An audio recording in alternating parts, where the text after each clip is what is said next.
phones. Now, they're not necessarily talking. Talking drives me crazy, and most gyms prohibit talking. But they're all reading their text messages or their email or whatever on the phone. I don't even take my phone to the gym. I figure that's my 2 hours of peace and quiet, and I am not going to, I used to carry my cell phone everywhere when my husband was alive because I needed to be alert for anything that happened to him.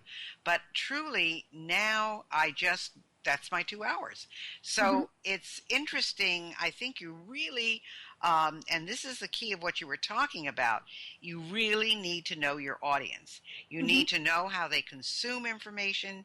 You need to know how they're responding to information. And the other thing you said with the going and the coming and the going and the coming of messages, I mean, today's consumer wants an immediate response.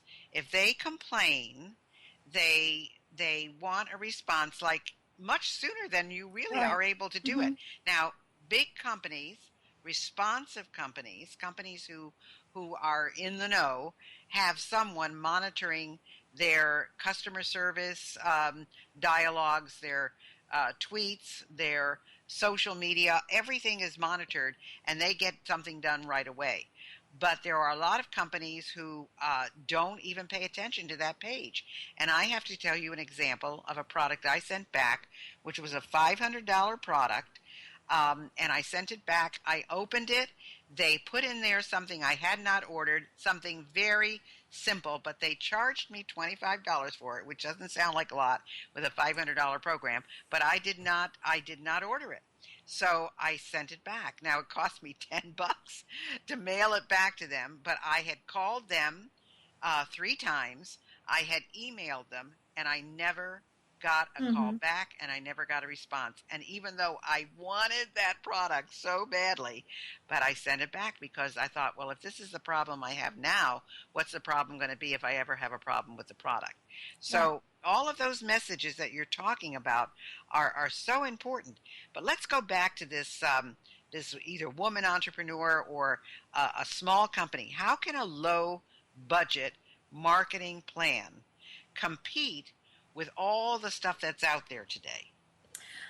Well, the thing is, and I just want to address 2 quick things, and I do apologize for the clothing comment because perhaps it would have been better to say 2 different age groups, because my point had to do more with the fact that 2 different people could come in, and still it could be from the same message, or perhaps they read things differently, and they came in for the same reason. Well, that's absolutely true. You're absolutely right on target there.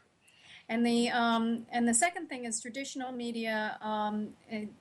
In terms of traditional media, and it does have that older connotation, but they're traditional media can also be the radio and cable, although cable's not as traditional as billboards, let's say, that are still being used today, and those forms of advertising like posters and billboards, those are going to hang around a little bit more because people because it's a little bit stable, and it can still hit the target audience and a loyal consumer base. So I didn't want to give the impression that traditional is necessarily older. It's just older media forms. So, well, I have to say, I hope the billboards hang around because I have a billboard on one of my properties. So they pay me a very nice income every single month. So I hope they stay around.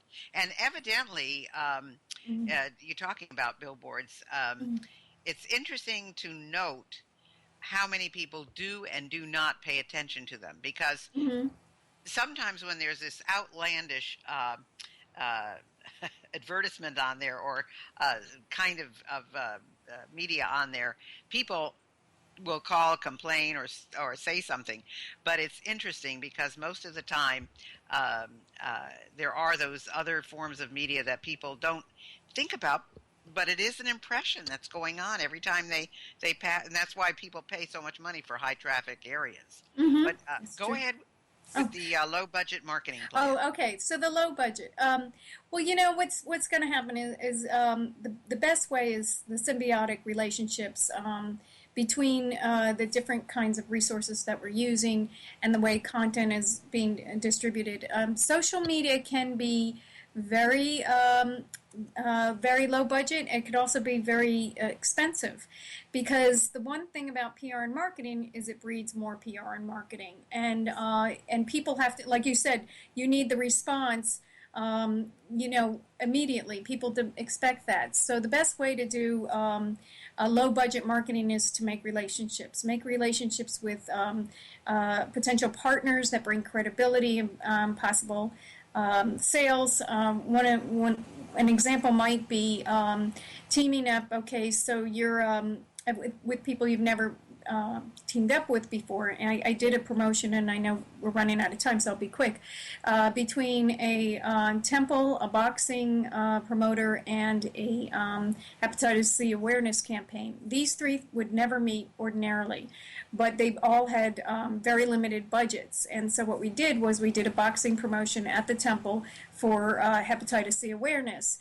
And so it also was a fundraiser. So everybody won, but what it allowed them to do was to tap into each other's database and to create whole new audiences that they would never have ordinarily, and to keep that going. And in these days with social media, once you network with one person, you network with their whole entire database. So this is a very, very, very efficient way to do that, and it's called co-promotion, cross-promotion, co-branding, co-advertising. So that's I would concentrate on that, and the social media, I would keep that in check and have very specific things that you're doing, and be able to have the capacity to respond to that and take each step at a time.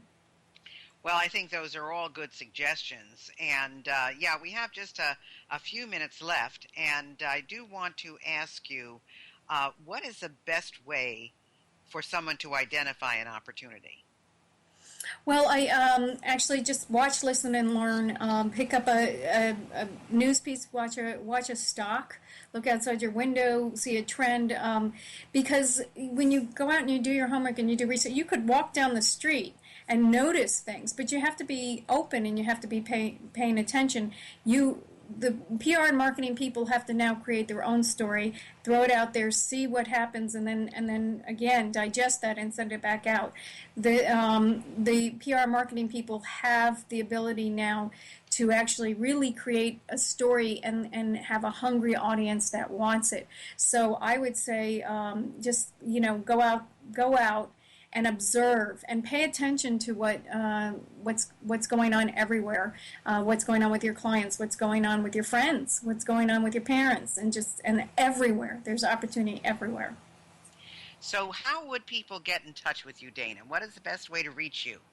They can reach me by phone, 954-923-4343, through my website at dkmazamary.com.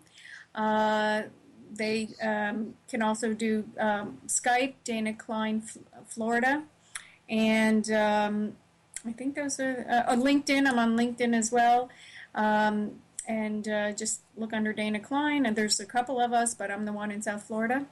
And by the way, that Klein is Klein, and Dana is Dana. So remember that when you're looking and when you're writing. Okay. Well, that sounds wonderful, Dana. I mean, all of that is important, and I think people need to pay attention to marketing, to PR. This all has to do with sales, and as I always say, I don't care what business you're in, you're always in the marketing business. I mean, there is nothing that will ever take away marketing. It's so important. So if you can get in touch with Dana, if you can use her in any way, I know that she'll do a great job for you. So Skype, call, website, email, you got a lot of ways to get in touch with her. So again, I want to thank everybody for listening to Women in Business, the show that brings you women entrepreneurs and senior managers. I hope you enjoyed our show today, and connect with me on Facebook and Twitter. Be sure to download my ebook, Life Lessons from an SOB, on my website, spunkyoldbroad.com, where you can find information on my speeches, coaching, and resources. Or you can email me at Gayle, that's Gayle, Carson13 at gmail.com. We've enjoyed Dana today, and hope all of you did as well. And thanks for listening to Women in Business. And thanks, Dana, for being with us. Thank you. Thank you, Gayle.